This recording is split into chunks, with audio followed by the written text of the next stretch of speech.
موضوعاتی محفل مشکل ہوتی ہے، لیکن میں سن رہا تھا تمام ذاکرین جو قصائد پیش کر رہے تھے۔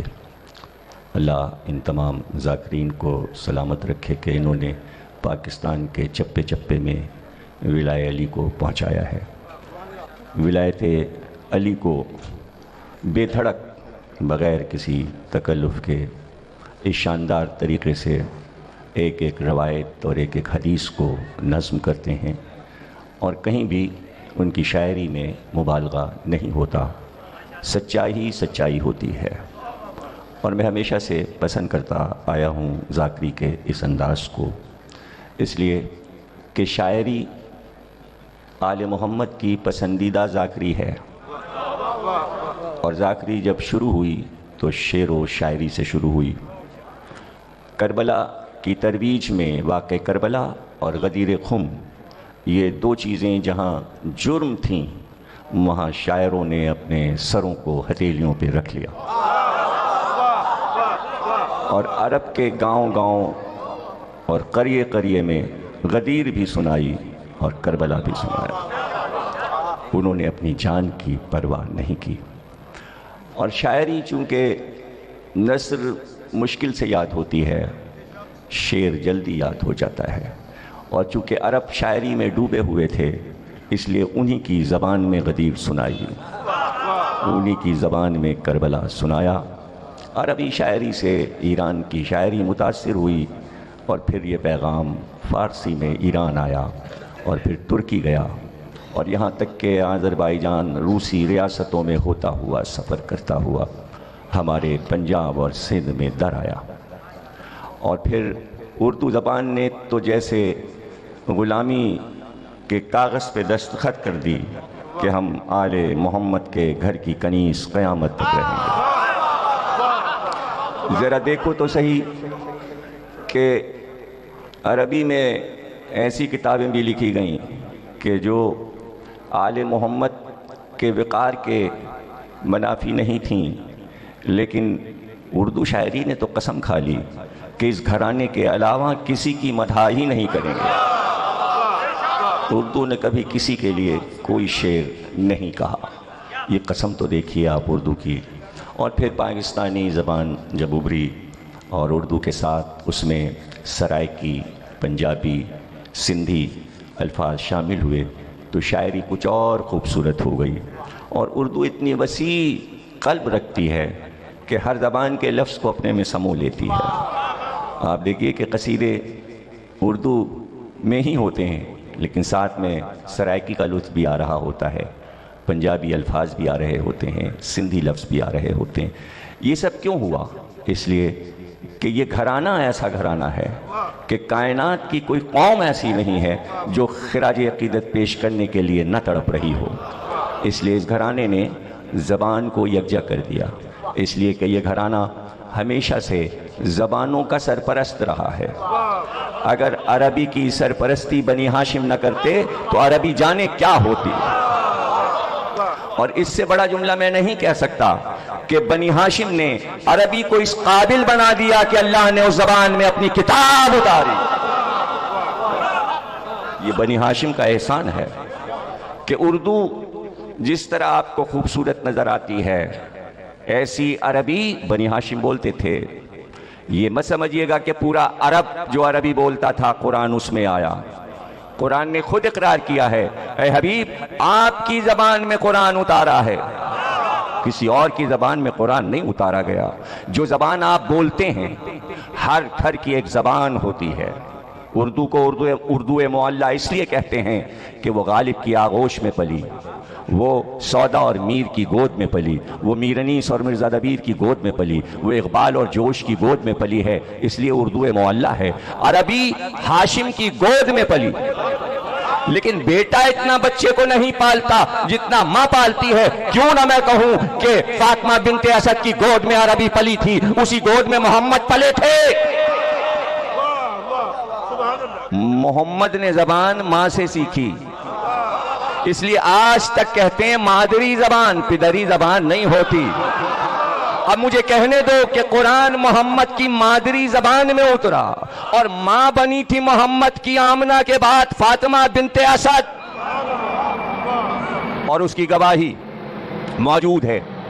فاطمہ بنت اسد کا بیٹا علی ہے، جب منبر سلونی پہ تشریف فرما ہوئے اور فصاحت اور بلاغت کے دفتر پیش کر دیے علی نے، تو کہنا پڑا بڑے بڑے فلسفیوں کو کہ یہ زبان تو قرآن جیسی ہے، قرآن فصیح تھا تو علی کا کلام بلیغ تھا، اس لیے دونوں جڑواں بولے جاتے ہیں، لفظ فصاحت اور بلاغت۔ نہج البلاغہ، بلاغہ یعنی بلاغت، تو بلاغت اور فصاحت کہاں سے ملی؟ ماں سے ملتی ہے۔ محمد نے جو حدیثیں بیان کی ہیں اس کا مزاج اور نہج البلاغہ کا مزاج ایک ہے، زبان سے زبان ملا لو، یہی تو سچی حدیث کی پہچان ہے کہ زبان آل محمد سے اگر حدیث کی زبان ملتی ہے تو حدیث سچی ہے، زبان خود بتا دیتی ہے۔ تو ظاہر ہے کہ آپ سننا چاہیں گے اس بی بی کی فضیلت، اور بانی محفل نے اتنی دور سے مجھے، جبکہ فصل نہیں ہے، نہ شعبان ہے، نہ رجب ہے، نہ محرم ہے، نہ سفر ہے، یہ تو خالی کا مہینہ ہے، بانی محفل نے خالی کو بھر دیا۔ اب آپ کہیں گے یہ مہینہ بھر کیسے گیا؟ حالانکہ امام ہشتم کا مہینہ ہے، لیکن بی بی فاطمہ بنت اسد کا ذکر جو ہوا تو مہینہ بھر گیا، اس لیے کہ مہینوں سے سال بنتا ہے۔ یہ کائنات کی واحد بی بی ہے جس کے 12 بیٹے امام ہیں، سمجھے نا؟ جناب سیدہ 11 بیٹوں کی ماں ہیں، فاطمہ بنت اسد 12 اماموں کی ماں ہیں، 12، اس لیے کہتے ہیں ام الائمہ۔ فقر مریم، فقر حوا، فقر سارہ، فقر زلیخا، فقر آسیہ، فقر حاجرہ، فاطمہ بنت اسد۔ لفظ اسد ساتھ میں اشارہ کرتا ہے شیر کی بیٹی، اسد کی بیٹی، صالحہ، عابدہ، زاہدہ، صدیقہ، صادقہ، ایسی عظیم بی بی کہ تاریخ نے، ظاہر ہے کہ تاریخ ایک دور میں تاریخ ہے، جب تک سرکار نے قولوا لا الہ نہیں کہا مورخ جانے کہاں غائب تھے، تو مورخ تو تاریخ میں ہی سے شروع کرتا ہے، ظاہر ہے جیسے جیسے مورخ آتے گئے کلمہ پڑھتے گئے پھر لکھنا شروع کیا، لیکن اسلام کی تاریخ تو بہت پہلے شروع ہو چکی تھی، بہت پہلے شروع ہو چکی تھی، اور مورخین نے اپنے پہلے کے مورخین سے بغاوت کر دی، ان سے کچھ لیا ہی نہیں، لیتے کیسے؟ اس لیے کہ علم لینے کے لیے عقیدت ضروری ہوتی ہے۔ اسلام کا سب سے پرانا مورخ ابو طالب تھا، جب آپ کو عقیدت نہ ہوئی تو آپ تاریخ کے سلسلے کو ملا نہیں سکے، اس لیے آپ نے تاریخ میں اسے لکھی کہ مکے کی گلیوں میں لا الہ کا، بس تاریخ شروع ہو گئی۔ پوچھتے تو ابو طالب سے کہ اتنی جلدی قولوا لا الہ آپ سے آپ ہو گیا؟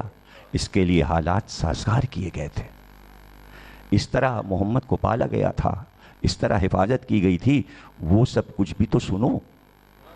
تو جب مورخ کو حوالے نہ ملے تو سرکار خود ہی سنایا کرتے تھے، کبھی کبھی اپنا بچپن سناتے، کبھی اپنی جوانی سناتے۔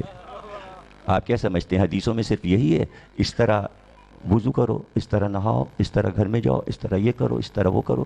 حدیثوں میں یہ بھی ہے کہ میرا بچپن کیسے گزرا، میری پرورش کیسے ہوئی۔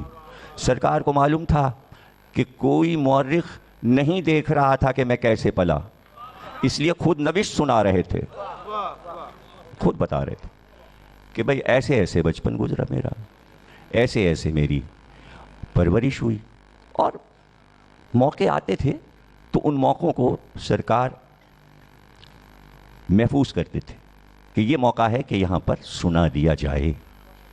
جس دن حضرت فاطمہ بنت اسد کی وفات ہوئی، اسی دن آپ نے پوری سوانح حیات فاطمہ بنت اسد کی سنا دی، علی سے یہ کہہ کر کہ یہ تمہاری ماں نہیں مری، یہ میری ماں مری۔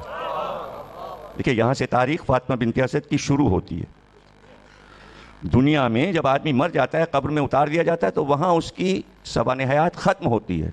اس گھرانے میں شہادت کے بعد سوانح حیات شروع ہوتی ہے، وفات کے بعد سوانح حیات شروع ہوتی ہے۔ کس عظمت کی بی بی ہے وہ؟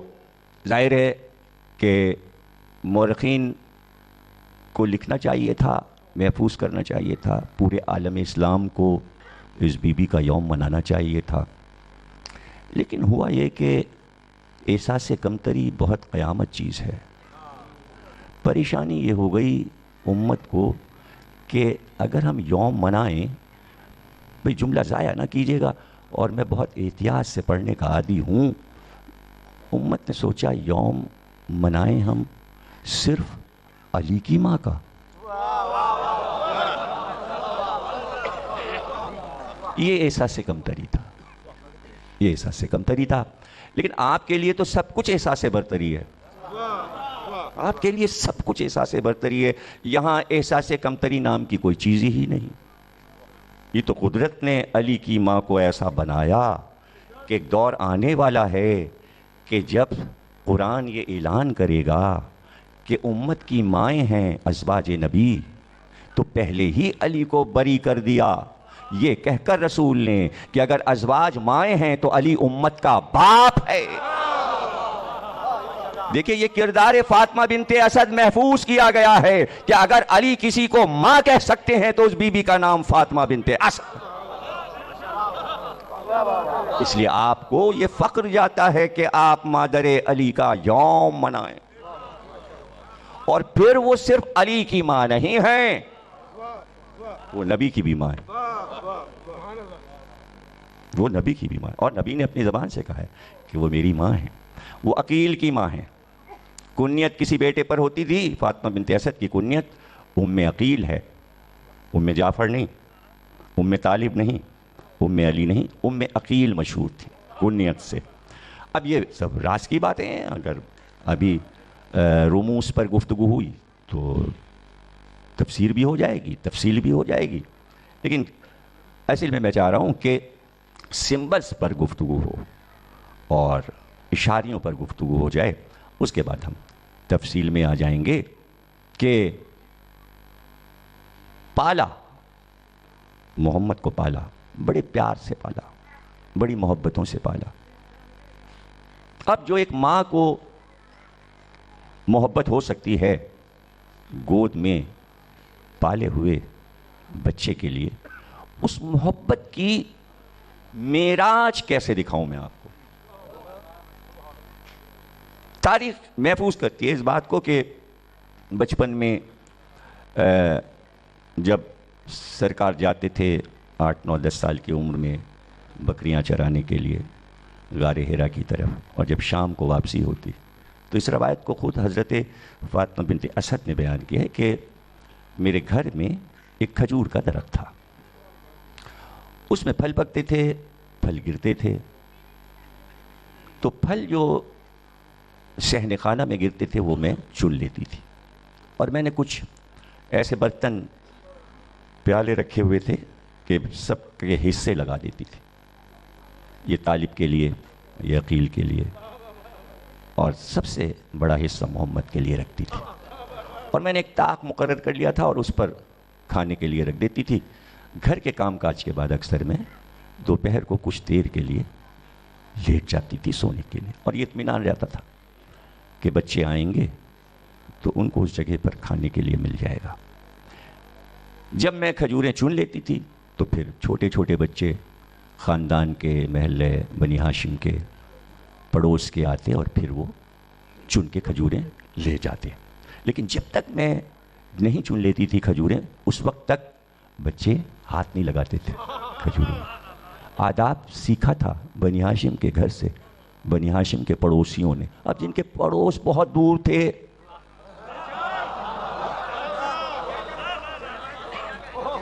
کون سی تہذیب پل رہی تھی جسے تہذیب بنی ہاشم کہتے ہیں، جس تہذیب پر اسلام تعمیر ہوا، اگر تہذیب کی بنیادیں نہ ہوتی تو اسلامی تہذیب پنپ نہیں سکتی تھی۔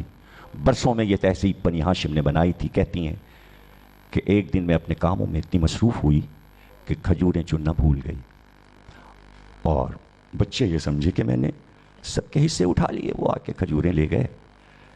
جب میں نے فرصت پائی تو کھجوریں نہیں تھیں، مجھے بڑی شرمندگی ہوئی، تو میں اپنی آستین اپنی آنکھوں پہ رکھ کے لیٹ گئی تاکہ محمد مجھ سے پوچھے نہیں کہ میرا حصہ کہاں ہے۔ اور اس دن میں بہت پریشان تھی کہ ابھی بچہ آئے گا، آمنہ کا لال آئے گا، عبداللہ کا چاند آئے گا، تو میں کیا جواب دوں گی؟ تو میں آنکھوں پہ آستینیں رکھ کے لیٹ گئی۔ میں نے دیکھا کہ محمد آئے اور اسی طاق کی طرف بڑھے، دیکھا تو پیالہ خالی تھا، اس میں کھانے کو کچھ نہیں تھا۔ واپس آئے، درخت کی طرف سر اٹھا کر کہا، اے درخت، محمد بھوکا ہے۔ جیسے ہی یہ کہا، پھل ٹپکنا شروع ہوئے۔ فاطمہ بنت اسد کہتی ہیں میں خوش ہو گئی، محمد نے کھجوریں کھائیں۔ جب شام کو میرے سرتاج ابو طالب آئے تو میں نے کہا، سرتاج، میرے والی، میرے وارث، آج تو میں نے عجیب تر ملاحظہ کیا محمد سے یہ واقعہ کا کیا؟ کہ درخت کے قریب آئے تو درخت نے کھجوریں ٹپکائیں۔ جیسے ہی فاطمہ بنت اسد نے یہ کہا، ابو طالب نے کہا، فاطمہ بنت اسد، بھتیجے کو نہیں پال رہی ہو، نبوت کو پال رہی ہو۔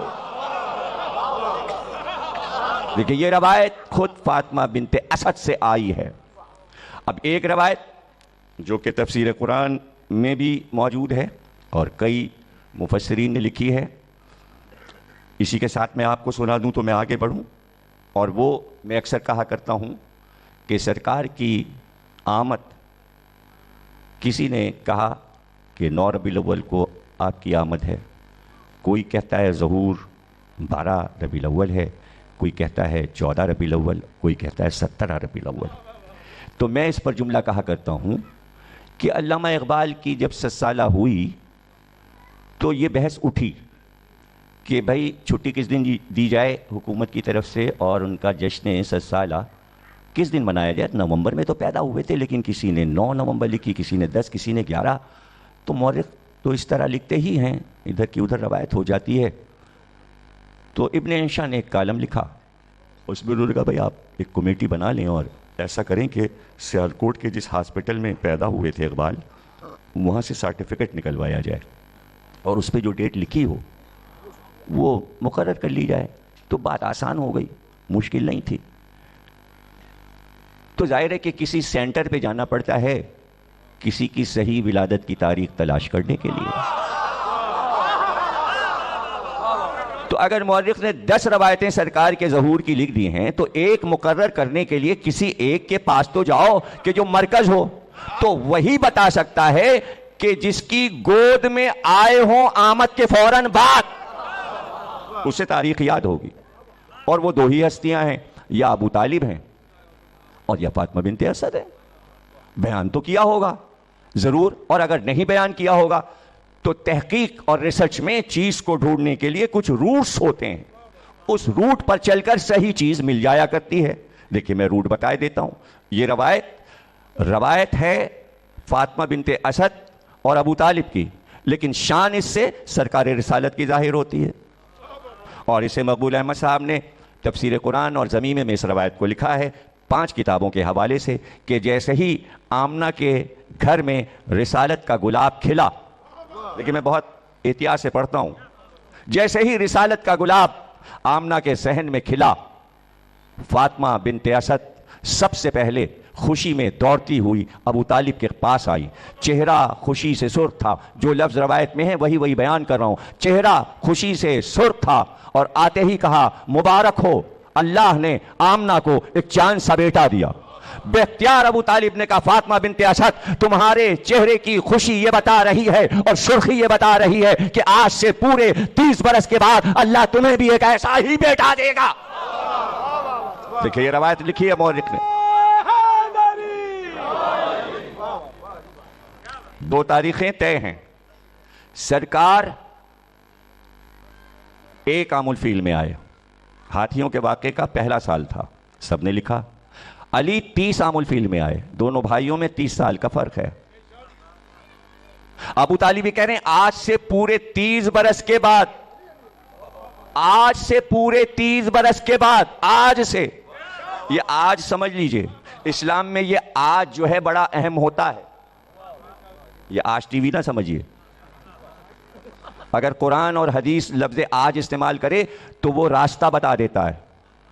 آج الیوم اکملت لکم دین، آج دین کامل ہوا، تو تاریخ اس آج کو تو تلاش کرے، کس دن وہ آج آیا تھا، کسی دن تو وہ آج آیا ہوگا۔ قرآن کہہ رہا ہے الیوم، آج، تو یہ آج جو ہے آج سے پورے 30 برس کے بعد، تو وہ آج جو ہے بجائے ادھر سے چلنے کے ادھر سے چلیے۔ تمام مورخین اس بات پر متفق ہیں کہ علی 13 رجب 30 عام الفیل، کیلنڈر لے کے بیٹھ جائیے۔ ابو طالب کہہ رہے ہیں آج سے 30 برس بعد، تو 30 برس پیچھے چلیے، 13 رجب 30 عام الفیل سے چلیے، جہاں پر 30 برس پورے ہو جائیں وہی آج ہے جس دن محمد آئے ہیں۔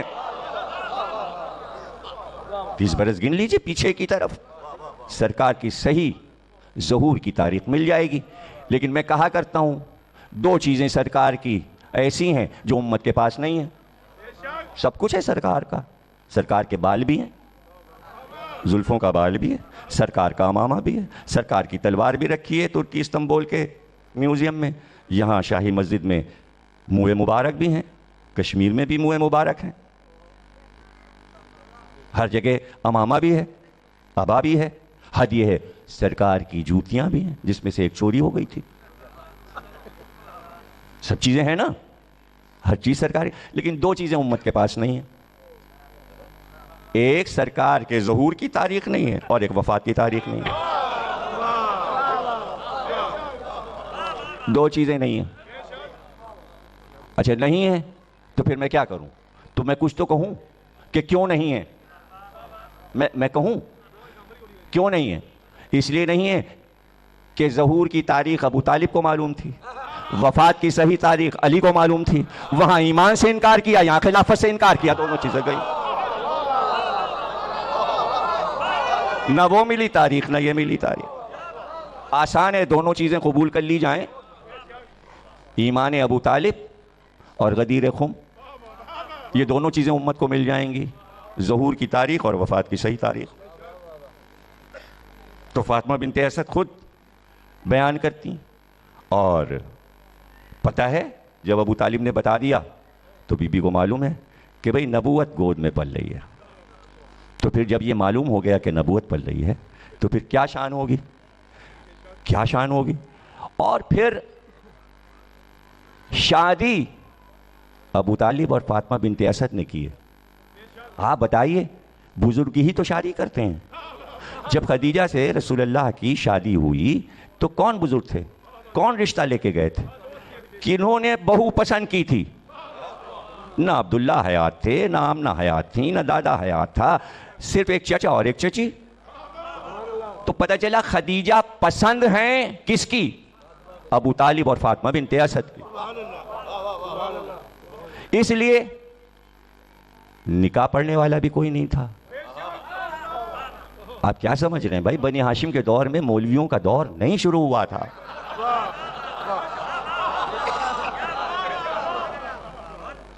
اس زمانے میں ولی نکاح پڑھتے تھے، اب مولوی نکاح پڑھتا ہے۔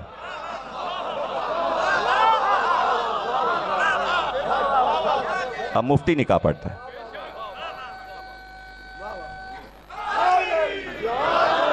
ابو طالب نے بہت سے نکاح پڑھے ہوں گے خاندان بنی ہاشم کے، اس لیے کہ خاندان کے بزرگ تھے، لیکن 3 نکاح یادگار ہیں ابو طالب کے پڑھائے ہوئے۔ ایک خود اپنا نکاح پڑھا فاطمہ بنت اسد سے، دوسرا نکاح پڑھا آمنہ سے عبداللہ کا، اور تیسرا نکاح پڑھا خدیجہ اور محمد کا۔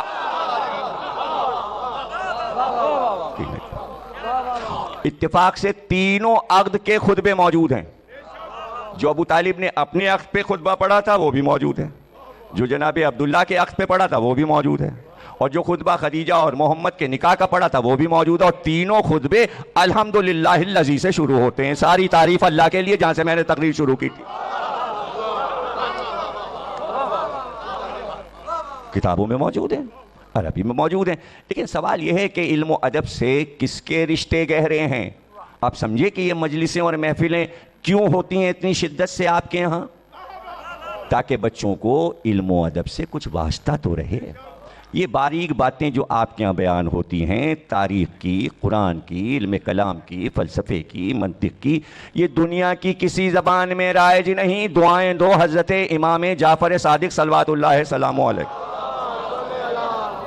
یہ درسگاہ ہے، یہ درسگاہ ہے کہ جہاں آپ سنتے ہیں، اور میں گفتگو کر رہا ہوں تہذیب بنی ہاشم پر۔ یہ تہذیب تھی کہ محمد کے لیے ایک شریک حیات کا انتخاب، اور ایسی شریک حیات آج بھی یہ دستور وہیں سے آ رہا ہے کہ جب اپنے بیٹے کے لیے کوئی لڑکی تلاش کرتا ہے تو وہ یہی کہتا ہے بھائی جو ہمارے گھر سے تعاون کرے، ہمارے لڑکے سے تعاون کرے، اور ہمارے گھر کے مقاصد اور تہذیب کو سمجھے۔ اور آپ کے یہاں تو بہرحال ایک شرط اور بھی لگا دی جاتی ہے، یا نوحہ پڑھتی ہو، یا مرثیہ پڑھتی ہو، یا حدیث خوانی۔ اس شرط کا کیا کہنا؟ کیسی اچھی شرط ہے! اگر یہ کرتی ہوگی تو پھر ساری خوبیاں ہوں گی۔ اگر ذکر حسین کرتی ہوگی، اگر ذکر علی کرتی تو ساری خوبیاں ہوں گی۔ اب کیسے خوبیاں تلاش کی ہوں گی بی بی فاطمہ بنت اسد نے؟ اللہ اکبر! لیکن صرف یہ تھوڑی ہے کہ لڑکی بیاہ کے لے آئے بہو بنا کے، اس کے بعد مسئلے پیدا ہوتے ہیں۔ ان مسئلوں کو حل کرنا مشکل ہے۔ محمد کا گھرانہ کوئی الگ گھرانہ نہیں تھا، سارے مسئلے وہ تھے جو ہمارے آپ کے گھر میں ہیں۔ اور سب سے بڑا مسئلہ جو پیدا ہوا، یہ خیال رکھیے گا کہ گھر جو تھا وہ گھر اس طرح تھا عبد المطلب کا کہ ادھر ایک دالان اور ادھر ایک دالان، بیچ میں بڑا صحن تھا۔ جب اس گھر میں یہ طے ہوا کہ شادیوں کے بعد کون سا حجرہ کس کو دیا جائے، تو جب حضرت ابو طالب کی شادی ہوئی فاطمہ بنت اسد سے تو ایک طرف کا حصہ ان کے پاس آیا، اور جب آمنہ اور عبداللہ کی شادی ہوئی تو سامنے والا حصہ ان کے حصے میں آیا۔ اب ظاہر ہے کہ بی بی آمنہ کا بھی جلدی وصال ہو گیا، جناب عبداللہ کی بھی وفات جلدی ہو گئی، تو اب محمد تنہا ہے، محمد اکیلے۔ اس لیے جلدی سے 25 سال کی عمر میں ابو طالب نے جلدی سے فاطمہ بنت اسد سے مشورہ کر کے شادی کا مسئلہ پیش کر دیا تاکہ محمد اکیلے نہ رہیں۔ ابھی اسلام آنے میں ذرا دیر تھی، اسلام جلدی آ جاتا تو تنہائی نہ ہوتی۔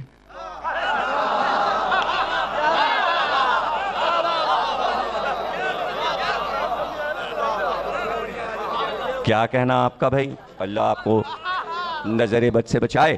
یہی تو آپ کی باتیں کہ جس میں نظر آپ کی اتارنا پڑتی ہے۔ اب یہ تو عمران اتاریں گے نظر، اپنی بھی اتاریں گے اور آپ کی بھی اتاریں گے۔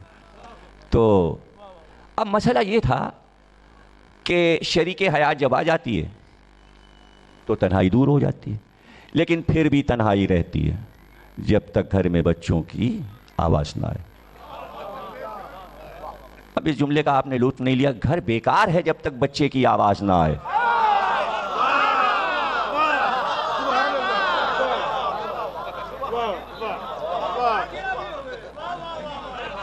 اسی آواز کو سننے کے لیے تو اللہ نے فاطمہ بنت اسد سے کہا کہ تم نے ابو طالب کا گھر تو آباد کیا ہے، ہمارا گھر بھی آباد کرو۔ اب ظاہر ہے کہ خوشی کی بات تھی، اور سب سے پہلے سرکار کے یہاں بیٹے کی آمد ہوئی اور قاسم نام اس کا رکھا گیا، اس لیے سرکار کو ابو القاسم کہتے ہیں۔ لیکن زیادہ دن بچہ زندہ نہیں رہا، 1 سال کے بعد بچے کی وفات ہو گئی، انتقال ہو گیا۔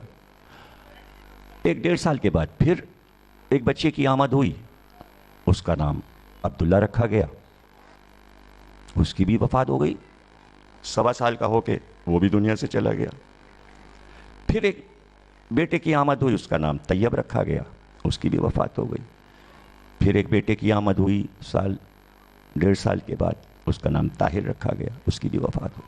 4 بیٹے جس کے پے در پے چلے جائیں، اس ماں کا کیا عالم ہوگا؟ دیکھیے خدیجہ بی بی کے مصائب تو کسی نے پڑھے ہی نہیں، جب فضائل نہیں پڑھنے کو کوئی تیار ہے تو مصائب بی بی کے کیا کوئی دیکھے گا. یہ مصائب محمد کے زیادہ نہیں ہیں, یہ خدیجہ کے مصائب ہیں. ایک ماں کے لیے کہ جو ارمان کرتی ہے کہ بیٹا آئے اور بڑا ہو, اور بڑا ہونے سے پہلے ہی وہ دنیا چھوڑ کے چلا جائے, اور بار بار گود آباد ہو اور اجڑ جائے, آباد ہو اور اجڑ جائے. اب ظاہر ہے کہ جنت البقیع میں رسول اللہ ان بچوں کو دفن کرتے رہے, اور صحیح بخاری گواہ ہے کہ کافی دیر قبر پہ بیٹھ کے روئے بھی. جب قاسم کی قبر بنائی تو بہت روئے, عبداللہ کی قبر بنائی بہت روئے. اور روایتیں بیان کرنے والی بی بی صحیح بخاری میں موجود ہیں جو کہتی ہیں, تفصیل ہے اس کی, یہاں تک تفصیل ہے کہ پوچھا گیا بی بی سے کہ اگر یہ بچہ زندہ رہتا تو کیا ہوتا, تو ان کا رسول اللہ نے فرمایا کہ صدیق نبی ہوتا. رسول کا بیٹا اگر زندہ رہتا تو صدیق نبی ہوتا. یہ صحیح بخاری اور صحیح مسلم کی روایت ہے. تو اس کے معنی بڑے عظیم بچے تھے وہ, کم از کم بڑا بیٹا تو اتنا عظیم تھا کہ اللہ نے آج تک اس نام کو خطبے میں محفوظ رکھا ہے, ابی القاسم محمد. اب میرا جملہ ضائع نہ کیجیے گا, اللہ نے چاہا کہ بڑے بیٹے کا نام خطبے میں قیامت تک رہے, لیکن حسین نے کربلا میں قاسم کے سر پہ سہرا باندھ کر دولہا بنا دیا قاسم کو, کہ لفظ قاسم دلہن کے ساتھ زندہ رہے, شادی کے ساتھ زندہ رہے. یہ تسلسل ہے ابی القاسم محمد کا کربلا کے قاسم سے, سمجھ رہے نا آپ. تو اب جس ماں کے 4 بچے پے در پے چلے جائیں اور اس کی گود خالی ہو جائے, اگر آپ ذرا سے بھی کہیں پر میری تقریر میں بوریت محسوس کریں اور جمائی وغیرہ ہے تو بتا دیجئے گا. اب میں تو ایک تفصیل کے ساتھ گفتگو کرنا چاہتا ہوں, مجھے نہیں معلوم آپ کے لیے یہ معاملات ٹھیک ہیں یا نہیں. جو بھائی نوید صاحب ٹھیک ہے. تو اس کے لیے پھر میں کہوں گا کہ شاعری بہت سی چیزوں کو سمجھاتی ہے, نثر نہیں سمجھا پاتی. اب میں آل رضا کا ایک مصرع پڑھتا ہوں, اور یہ آپ سب کو یاد ہے مصرع. کیوں یاد ہے؟ اس لیے یاد ہے کہ آپ ہر شام غریبہ کے بعد سلام آخر سنتے ہیں اور آپ کو یاد ہے. اس میں ایک مصرع ہے, ابھی تو گود کی گرمی کم نہ ہوئی ہوگی. یہ سنا ہے نا مصرع آپ نے؟ یہ کیا چیز ہے اس کو آپ سمجھیں. یہ کس کے لیے آل رضا نے کہا ہے؟ آل رضا نے یہ بات جناب رباب کے لیے کہی. یہ ایک حقیقت ہے کہ ماں کی گود میں بچہ جب تک ہوتا ہے گود کی گرمی ہوتی ہے. بچہ الگ اگر لیٹ جائے, جب آپ دیکھتے ہیں نا کہ بچہ جب سو کے اٹھتا ہے تو ماں دوڑ کے جو فوراً گود میں بھرتی ہے, اس کی وجہ یہ ہوتی ہے کہ گرمی کم ہونے لگتی ہے تو وہ بے قرار ہو جاتی ہے. گود گرم رہے, یہ ہر ایک نہیں سمجھ سکتا. وہی سمجھ سکتا ہے جس ماں کے پاس ممتا ہو. وہ مائیں نہیں سمجھ سکتی جنہوں نے کبھی بچہ پالا ہی نہ ہو. اسی کو کہتے ہیں ممتا, اسی کا نام ہے ممتا. لیکن کائنات میں کسی نے گود کی گرمی نہیں بجھائی. میرا جملہ نہ ضائع کیجیے گا. کائنات میں صرف ایک بیوی ہے جس نے کسی ماں کی گود کی گرمی کو کم کیا, اور یہ آسان بات نہیں ہے. پھر سمجھا دوں, ہمارے معاشرے کا یہ دستور ہے کہ اگر کسی ماں کا بچہ مر جاتا ہے تو وہاں سے مائیں اپنے چھوٹے بچے کو ہٹا لیتی ہیں کہ بدشگونی ہو جائے گی. ایسی خالی گودیوں میں مائیں اپنے بچوں کو نہیں دیتی. یہ ہے دستور کہیں کہیں کا, جہالت صحیح لیکن ہے, احتیاط ہے. کائنات کی کتنی بڑی ماں تھی کہ جیسے ہی چوتھے بیٹے کو دفن کر کے محمد اپنے حجرے میں آئے تو خدیجہ کا چہرہ دیکھا تو محمد کی آنکھ سے آنسو ٹپکنے لگے اور خدیجہ بھی رونے لگیں. گھر خالی تھا, بچے کی مسکراہٹ نہیں تھی, اور ابھی خدیجہ کے گود کی گرمی کم نہیں ہوئی تھی, اور محمد سوچ رہے تھے کہ یہ کیسی صابرہ ماں ہے کہ جس کے 4 بچے مر گئے اور اس کی گود میں اب کچھ نہیں ہے. وہی وقت تھا کہ فاطمہ بنت اسد علی کو لیے ہوئے گود میں حجرے میں داخل ہوئی, اور ایک بار خدیجہ کی گود میں علی کو ڈال دیا.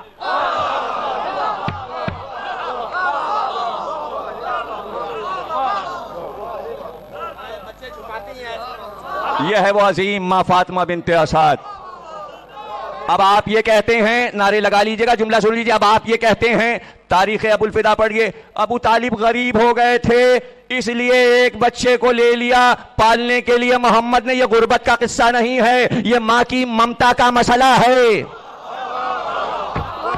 یہ ماں کی ممتا کا مسئلہ ہے, یہ محمد کی اولاد پالنے کا مسئلہ ہے. چونکہ بیٹے واپس لے لیے تھے تو اب میں کہوں گا کہ وہ اللہ جو یعقوب کو 12 بیٹے دے سکتا تھا, 4 بیٹوں کے بعد 4 بیٹے محمد کو اور دے دیتا, لیکن اللہ نے یہ چاہا کہ بیٹے دے کر واپس لے کر علی کو محمد کی اور خدیجہ کی گود میں پلوایا جائے, تاکہ جب تاریخ شروع ہو تو ایک ہی مسلمانوں کا خلیفہ ایسا ہو کہ جس کے لیے کہا جائے محمد کی گود میں پلا,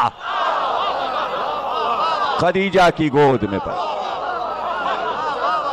کیوں کہا جائے؟ اس لیے کہا جائے گود کا پلا مزاج جانتا ہے. تو اب کہنے دو علی محمد اور خدیجہ کی گود میں پہلے پلے, اسلام بعد میں پلا. تو اب مجھے بتاؤ, بڑا بھائی پہلے پلتا ہے چھوٹا بعد میں, چھوٹا بڑے سے سیکھتا ہے نا. تو اسلام نے علی سے سیکھا یا علی نے اسلام سے سیکھا؟ ارے بھائی سارے جملے ضائع کر دو کہ کیا؟ اسلام نے علی سے سیکھا, اسلام نے علی سے سیکھا. اب کیا کیا سیکھا یہ تو پورے عشرے کا موضوع ہے. اسلام نے نماز پڑھنا علی سے سیکھا, اسلام نے کلمہ پڑھنا علی سے سیکھا. دعوت ذو العشیرہ میں پہلا کلمہ علی نے پڑھا تو اسلام نے سیکھا. روزے رکھنا اسلام نے علی سے سیکھا, حج کرنا اسلام نے علی سے سیکھا, زکوٰۃ دینا اسلام نے علی سے سیکھا. اب تم کہتے جاؤ توحید اسلام نے علی سے سیکھی, عدل اسلام نے علی سے سیکھا, نبوت علی سے سیکھی, امامت اسلام نے علی سے سیکھی. ایک چیز رہ گئی ہے اسلام نے جانے سیکھی کہ نہیں سیکھی, وہ ہے قیامت. قیامت ہے قیامت, اور سوا علی کے قیامت پہ آج تک کوئی بولا ہی نہیں.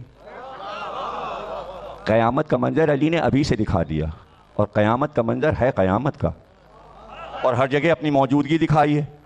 اس لیے کوئی دوسرا قیامت پہ بول نہ سکا, اس لیے کہ اس کو پتہ ہی نہیں کہ میں قیامت میں ہوں گا بھی کہ نہیں ہوں گا. میں ہوں گا بھی کہ نہیں ہوں گا.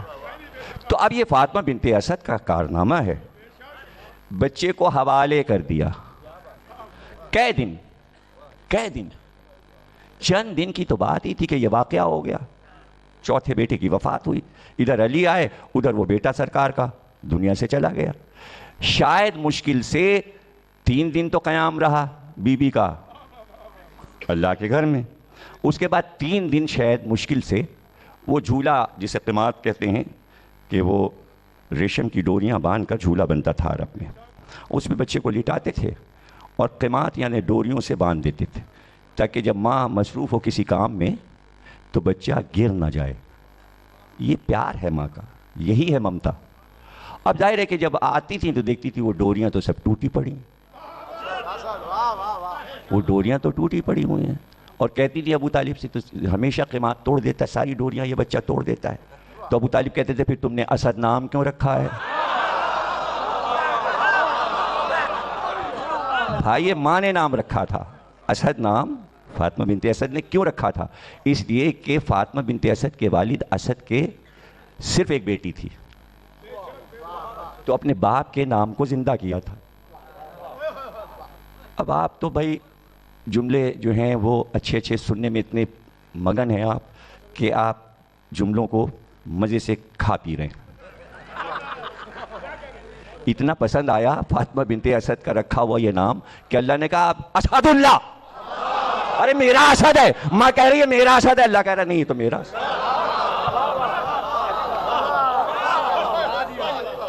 فاطمہ بنت اسد کی پسند اللہ کی پسند, یہ تو اسد اللہ ہے. تو وہ ایک دن یہ واقعہ بھی ہو گیا کہ معیار الولد جو کہ کعبے میں سانپ رہتا تھا وہ ابو جہل لے آتا تھا, اس نے چھوڑ دیا کہ وہ اندر جائے. وہ کرتا ہے جہاں بچہ پیدا ہوا, ابو جہل کا کام ہی یہی تھا, جیسے بچہ ہوتے ہی میراثی پہنچ جاتے ہیں, تو ابو جہل یہی کام کرتا تھا. یہ سانپ لے کے پہنچ جاتا تھا, کچھ پیسے مل جاتے تھے.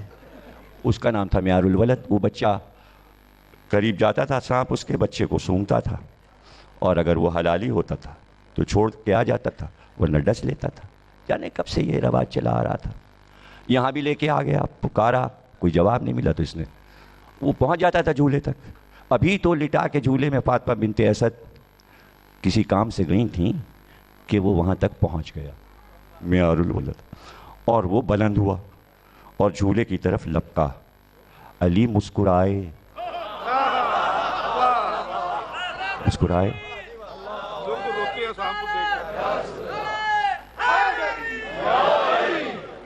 تو ہاتھ بڑھا کے پکڑا اسے اور ٹکڑے ٹکڑے, لوگ کہتے ہیں اس کے کلوں کو چیر دیا, نہیں بلکہ اس کے ٹکڑے ٹکڑے کر دیے, چھوٹے چھوٹے ٹکڑے, جیسے رسی کے ٹکڑے روز کر دیتے تھے قیمات کے. اس کو بھی رسی ہی سمجھا. اب کیا کیا جائے کہ موسیٰ کا عصا بھی سانپ بنا تھا, حکم الہی سے بنا تھا, اور پھر وہ عصا بن گیا سانپوں کو کھانے کے بعد.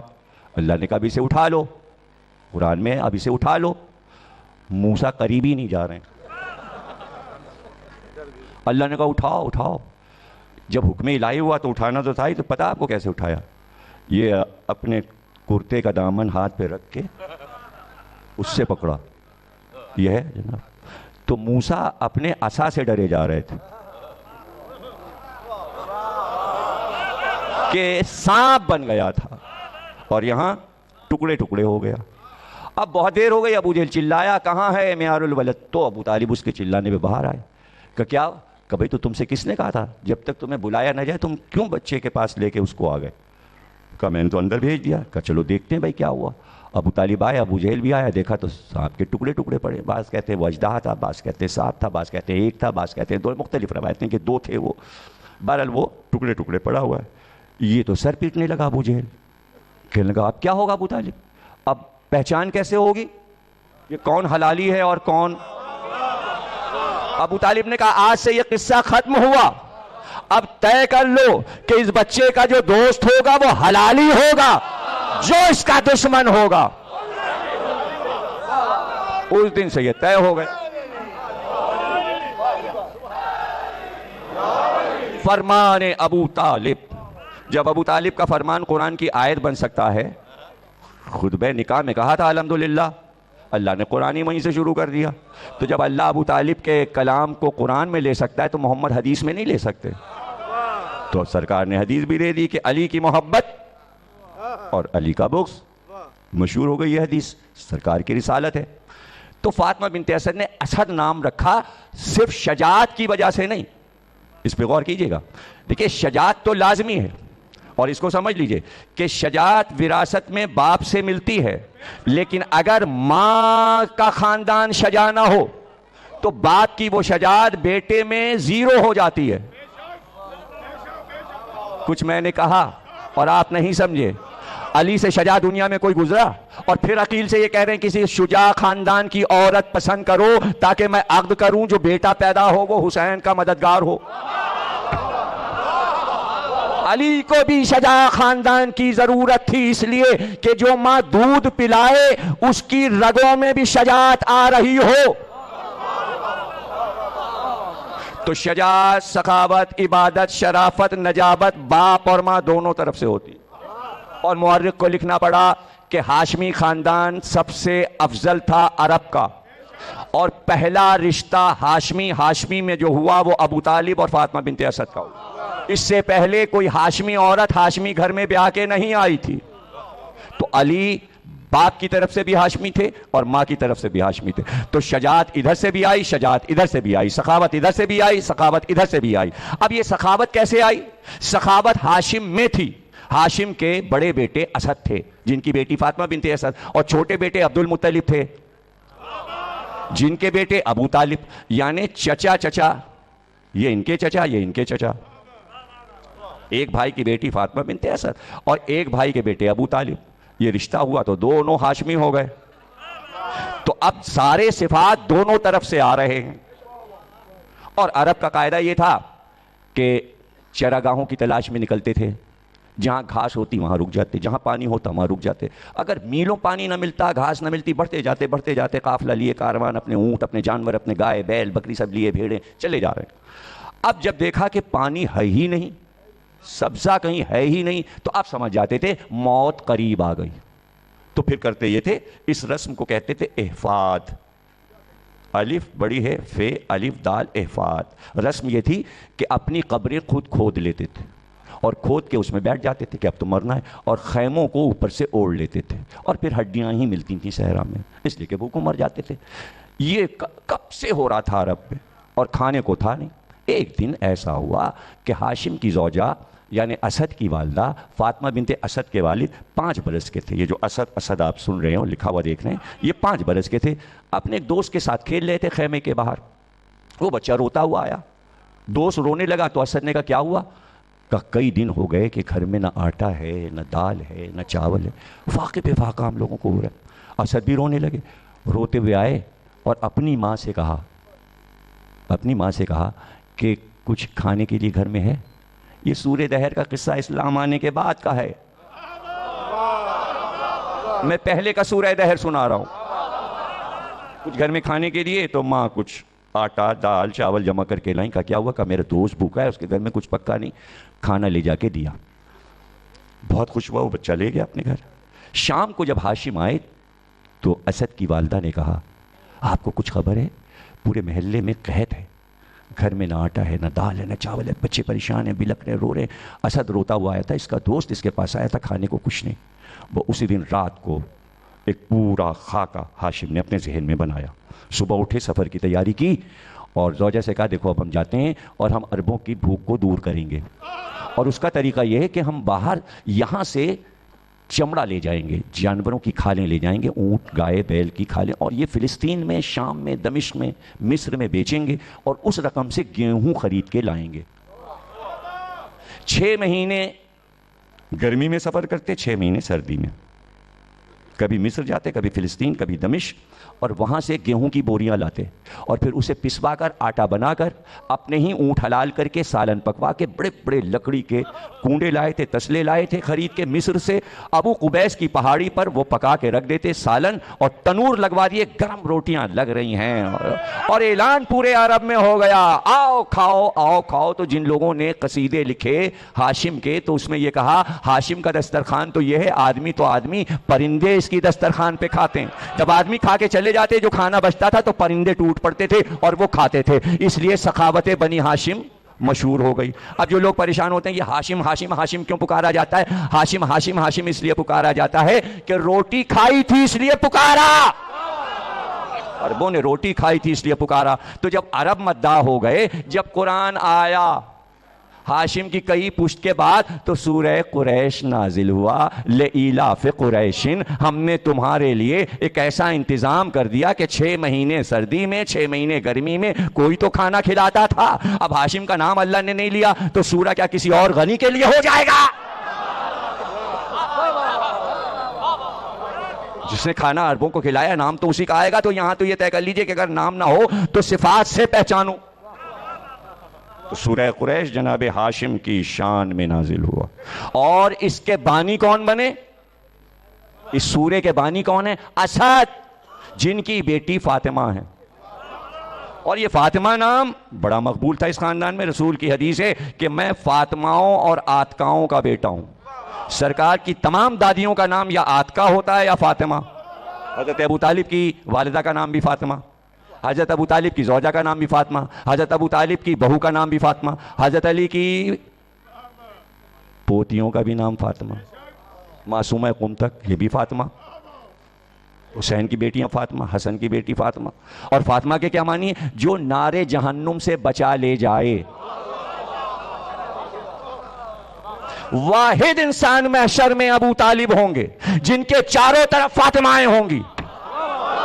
ادھر بھی فاطمہ، ادھر بھی فاطمہ. زوجہ فاطمہ بنت اسد، بہو فاطمہ بنت محمد، اور پھر بیٹیاں پوتیاں سب فاطمہ. تو ابو طالب کی شان ہی اور ہوگی. فاطمہ فاطمہ فتم، کاٹ دے. فتم کے معنی عربی میں کاٹ دینا، یعنی جہنم کے راستے کو فاطمہ نے کاٹ دیا.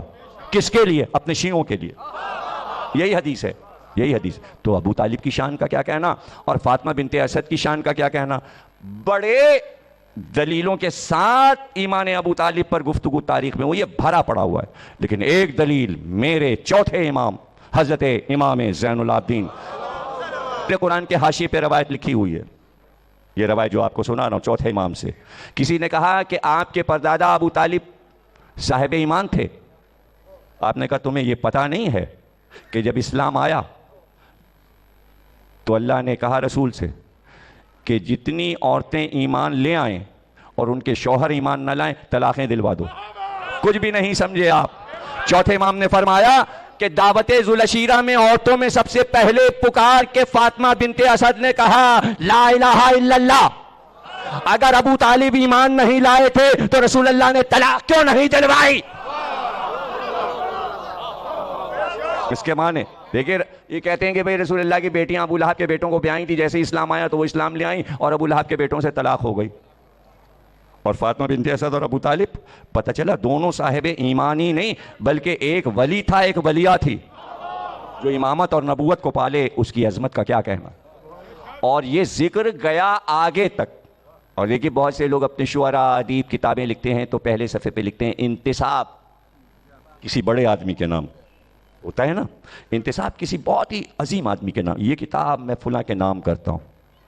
تو کوئی بھی کارنامہ کسی بڑے آدمی کے نام انتساب کر دیا جاتا ہے. آپ بتائیے علی کا سب سے بڑا کارنامہ کون سا ہے؟ بھائی علی نے کتاب جہاد لکھی ہے. ایک کتاب کا نام ہے بدر، ایک کتاب کا نام ہے احد، ایک کتاب کا نام ہے خندق. اس میں سب سے بڑی کتاب جو علی نے لکھی وہ ہے خیبر، جہاد کی کتاب. تو اب ظاہر ہے جو سب سے بڑی کتاب علی نے لکھی جہاد کتاب خیبر. علی چاہتے تھے اس کو انتساب کروں. کس کے نام انتساب کروں؟ کسی بڑے آدمی کے نام انتساب کروں؟ مرحب نے پوچھا کیا نام ہے؟ علی نے کہا میری ماں نے میرا نام حیدر رکھا. خیبر فاطمہ بنت اسد کے نام لکھ گیا. خیبر کے بعد فدق ملا، ایک فاطمہ کو فدق ملا، ایک فاطمہ کو پوری جنگ خیبر علی نے میرے ماں کے نام. کیوں؟ اس لیے کہ اس رگوں میں شجاعت، اس لیے ماں کو یاد کرنا ضروری ہے. لیکن اگر کربلا تک فاطمہ بنت اسد آ جائیں تو یہ کارنامہ میر انیس نے کیا جہاں موقع ہی نہیں تھا. 50 60 70 برس کے بعد کربلا میں بی بی کا ذکر کیسے ہو؟ سننا چاہیں گے آپ؟ میر انیس کہتے ہیں کہ اس وقت مجھے یاد آئیں فاطمہ بنت اسد جب عباس آئے اور عباس فرات کی طرف بڑھ رہے تھے شجاعت کے ساتھ. میدان جنگ میں آئے خیمے سے نکل کے علم لیے ہوئے. تو میر انیس کہتے ہیں ایک منظر دکھاتے ہیں. میر انیس کہتے ہیں کہ کہتے ہیں ملک، عباس آ رہے ہیں، کہتے ہیں ملک عرش کے پائے کو سنبھالے، کہتے ہیں ملک عرش کے پائے کو سنبھالے، گیتی کو خدا آج تباہی سے بچا لے. کیا غزوہ خندق میں بہے خون کے نالے، ہیں قلعہ خیبر کے یہی توڑنے والے. نقشہ نظر آ جائے گا پھر جنگ احد کا، پوتا ہے لڑائی پہ چڑھا بنت اسد کا، پوتا ہے لڑائی پہ چڑھا بنت اسد کا. آپ سلامت رہیں، آپ خوش رہیں. آپ نے بڑی محبت سے تقریر سنی. کوشش میں یہی تھی کہ میں موضوع سے نہ ہٹوں. تقریر کا آخری حصہ اور ظاہر کے جشن ولادت ہے، لیکن اس لیے سنانا چاہتا ہوں کہ تقریر کامل ہو. اور اس کو میں مصائب کی طرح نہیں سناؤں گا، فضائل کی طرح سناؤں گا.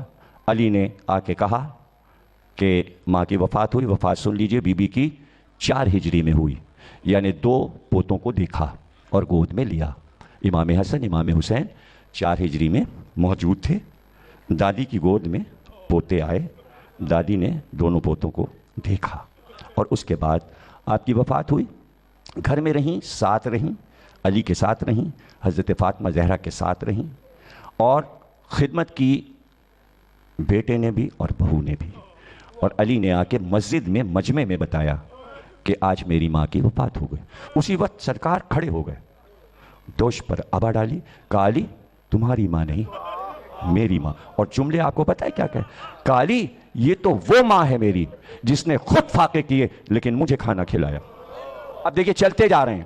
علی ساتھ پیچھے چل رہے ہیں، اصحاب بھی چل رہے ہیں، اور راستے میں فضائل فاطمہ بنت اسد بیان کرتے جا رہے ہیں، اور مڑ مڑ کے کہتے جاتے ہیں علی تمہیں معلوم ہے خود فاقے کیے لیکن مجھے کھانا کھلایا. یہ وہ ماں ہے جس نے اپنے بچوں کو بعد میں نہلایا، مجھے پہلے نہلایا، جس نے اپنے بچوں کے کپڑے بعد میں بدلے، میرے کپڑے بعد، پہلے میرے سر میں کنگھی کی ہے، میری زلفوں کو سنوارا ہے، پھر اپنے بچوں کے سر میں کنگھی کی. یہ فضائل پڑھتے ہوئے رسول اللہ وہاں تک پہنچ گئے، اور پہنچنے کے بعد وہ منزل آئی کہ تمام جتنے بھی سفر آخرت کے اسلامی اصول تھے سب رسول نے اپنے ہاتھ سے ادا کی. مصائب ہوتے تو میں تفصیل بیان کرتا. سب سے آخر میں عبا اتاری، اور اتار کے فاطمہ بنت اسد کو اڑا دی، عظیم ماں پر اپنی چادر ڈال دی. پوچھا تھا سلمان فارسی نے کہ آپ نے اپنا لباس کیوں دیا؟ کہ جب میں نے خطبہ دیا تھا اور محشر کا حال سنایا تھا، اور میں نے بتایا تھا کہ محشر میں انسان کیسے آئیں گے محشر کے میدان میں کہ سر سے پیر تک پسینہ بہہ رہا ہوگا، جسم پہ لباس نہیں ہوگا، تو میری یہ ماں رونے لگی تھی. اور میں نے کہا تھا ماں یہ امت کے لیے بیان کیا ہے، آپ میری آل میں، آپ درود میں ہیں. دیکھیے ابو طالب بھی درود میں ہیں. جب آپ کہتے ہیں وہ درود آل ابراہیم والا اس طرح پڑھو جیسے آل ابراہیم پہ درود پڑھا جاتا ہے، تو آل ابراہیم میں ابو طالب بھی ہیں اور فاطمہ بنت اسد بھی. یہ کوئی نہ سمجھے محمد و آل محمد، یہ بھی ہیں درود میں شامل. چادر اڑا دی. اس کے بعد کہا کہ ماں آپ میری ماں ہیں، آپ میرے لباس میں آئیں گی، آپ میری ابا اڑے ہوئے ہوں گی. رسول کی ابا وہ ہے جس میں آیت تیر اترتی ہے، وہ پاکیزہ ابا. اور اس کے بعد قبر کے قریب پہنچتے جاتے ہیں اور جنازے کو رکواتے جاتے ہیں، ٹھہرتے ہیں اور تکبیر کہتے ہیں. لوگوں نے پوچھا کہ یہ آپ نے منزل کیوں دی ہے؟ کہ تمہیں نہیں پتا یہ منزل اس لیے دی ہے، اتنا اجتہام ہے فرشتوں کا اس وقت جنازے میں، اتنے فرشتے ہیں کہ رستہ چلنا مشکل ہو رہا ہے. اس لیے میں بار بار جنازے کو روک رہا ہوں تاکہ فرشتوں کا اجتہام جو ہے، جو آنا چاہتے ہیں، شریک ہونا چاہتے ہیں جنازے میں. 70,000 فرشتے اس وقت فاطمہ بنت اسد کے جنازے میں چل رہے ہیں. میں آپ کو مبارکباد دیتا ہوں کہ اس بی بی کا جشن آپ منا رہے ہیں جس کے جنازے میں 70,000 فرشتے آئے. ہمیں تو کوئی روایت نہیں ملتی کہ کسی کے جنازے میں فرشتے آئے ہوں. ایک ہی روایت ہے وہ جو سرکار نے بیان کی. اور اس کے بعد جب قبر تیار ہو گئی، قبر میں اترے. قبر میں اترنے کے بعد آپ نے زمین کو برابر کیا، اور جتنے کنکر تھے چن چن کے باہر پھینکتے گئے اور زمین کو برابر کرتے جا رہے ہیں. اور اس کے بعد سب سے آخر میں دونوں ہاتھ قبر کی دونوں دیواروں پہ رکھے ایسے کر کے، ایک ہاتھ ادھر رکھا ایک ہاتھ ادھر رکھا، اور اس کے بعد روتے جاتے تھے اور کہتے جاتے تھے اے قبر میری ماں آ رہی ہے، اے قبر میری ماں آ رہی ہے، اے قبر استقبال کرنا میری ماں آ رہی ہے. اللہ اکبر. قبر بنی. یہ جو کچھ کیا ہے پیغمبر نے وہ شریعت بن گئی. کہاں سمجھے آپ؟ منزل دیتے ہیں جنازے کو، یہ پہلی منزلیں ہیں، ایک دم قبر کے پاس نہیں لے جاتے، روکتے ہیں جنازے کو. یہ فاطمہ بنت اسد سے شروع ہوا. اس کے بعد تلقین پڑھی جاتی ہے. پہلی تلقین شریعت کی قبر فاطمہ بنت اسد پر ہوئی. جب سب چلے گئے سرکار سرہانے بیٹھ گئے. اب لوگ دیکھ رہے ہیں کہ سرکار گفتگو فرما رہے ہیں. بتایا مردہ نہیں ہے، زندہ ہیں، گفتگو ہو رہی. اور سنا صاف کہ سرکار نے کہا کہیے چچی جان، کہیے علی، کہیے کہیے علی علی، کہیے کہیے علی علی. تقریر کا آخری جملہ ادا کر رہا ہوں اور آپ کو مبارکباد دیتا ہوں. کہیے علی علی. جب آئے سرکار، لوگوں نے کہا آپ کیا کہہ رہے تھے؟ کہ جب ملک آئے اور میری چچی سے پوچھنا شروع کیا تیرا رب کون ہے، میری چچی نے گواہی دی وحدہ لا شریک، جسے دنیا رب مانتی ہے وہ میرا رب ہے. اس نے پوچھا تیرا قبلہ کیا ہے؟ چچی نے کہا کعبہ. اس نے پوچھا تیرا نبی کون ہے؟ چچی نے کہا محمد. تیری کتاب کیا ہے؟ چچی نے کہا قرآن. اس نے پوچھا تیرا امام کون ہے؟ چچی سے اس نے پوچھا تیرا امام کون ہے؟ تقریر کا آخری جملہ ہے، قدر کیجئے گا اور یاد رکھیے گا. آپ کے لیے پھر اس کے بعد دعا کرائیں گے اور پھر نوید بہت اچھا قصیدہ پیش کریں گے، ہم بھی سنیں گے، آپ بھی سنیے گا۔ ان کے قصیدوں کا تو کوئی جواب ہی نہیں ہے۔ اس سے پہلے جو قصیدہ ہوا شفقت صاحب کاظمی کا، بہت اچھے اچھے قصیدے انہوں نے پڑھے، اور شاعری سے ہی تو محفل سجتی ہے۔ تو ظاہر ہے کہ میری محفل کے بعد یہ قصیدہ پڑھ کے میری تقریر میں بھی 4 چاند لگا دیں گے انشاءاللہ۔ تو آخری جملہ سنیے کہ سب نے پوچھا یا رسول اللہ آپ نے یہ کیوں کہا، کہ کہیے علی علی علی کا وہ وقت تھا کہ میری چچی سے پوچھا گیا تیرا امام کون ہے، تو میری چچی شرما رہی تھی کہ بارگاہ الہی میں میں اپنے گود کے پالے کو کہوں امام علی، تو وہ رک گئیں۔ تو میں نے کہا چچی سب کا امام علی ہے، کہیے علی۔ تو میرا جملہ لو کہ اگر علی کی ماں ولایت علی کی گواہی نہ دے تو اس کے لیے بھی یہی حکم ہے۔ تو ہم اور آپ کیا ہیں، اور ہماری مائیں کیا ہیں، اور امت کی مائیں کیا ہیں، ہر ماں کو گواہی دینی ہے علی ولی اللہ۔